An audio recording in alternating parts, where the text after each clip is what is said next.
ప్రభునందు ప్రియమైన దేవుని బిడ్డలందరికీ శుభాభివందనాలు తెలియజేస్తున్నాను. ఆయుష ఆరోగ్యాన్ని ఇచ్చి ఉదయకాలంలో ప్రభును స్తుతించు భాగ్యాన్ని దయచేసిన దేవునికి స్తోత్రం కలుగునుగాక. యెహోవాను విడిచి వేరొకరిని అనుసరించు వానికి శ్రమలు విస్తరించును. కీర్తనల గ్రంథం 16 అధ్యాయము 4వ వచనం. ప్రార్థన. కృపగలిగిన మా తండ్రి, దయగలిగిన ప్రభా, ఈ ప్రార్థనలు ఏకీభిస్తున్న నీ బిడ్డలను దీవించు, ఆశీర్వదించు. తండ్రి, శ్రమలను చూసి కష్టాలను చూసి ఎవరు భయపడక ధైర్యంగా ఉంటకు సహాయం చేయండి నాయన.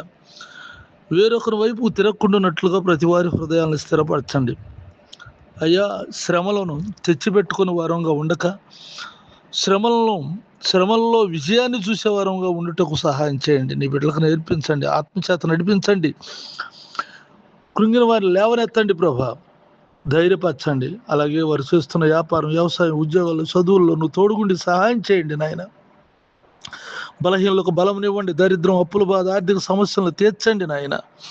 కృంగిన వారు లేవనెత్తండి. అలాగే నా తోటి సేవకులు ఆయా స్థలాలు చేస్తున్న పరిచర్యలను కూడా దీవించండి నాయన. నా దేశాన్ని రక్షించండి ప్రభా, కృపతో నిమ్మని యేసునామమున అడుగుచున్నాను తండ్రి, ఆమేన్. తండ్రి దేవుని దయ, ప్రభువైన యేసుక్రీస్తు వారి కృప, పరిశుద్ధాత్మకు సన్నిధి నిత్యం తోడే ఉండుగాక. ఆమేన్, ఆమేన్.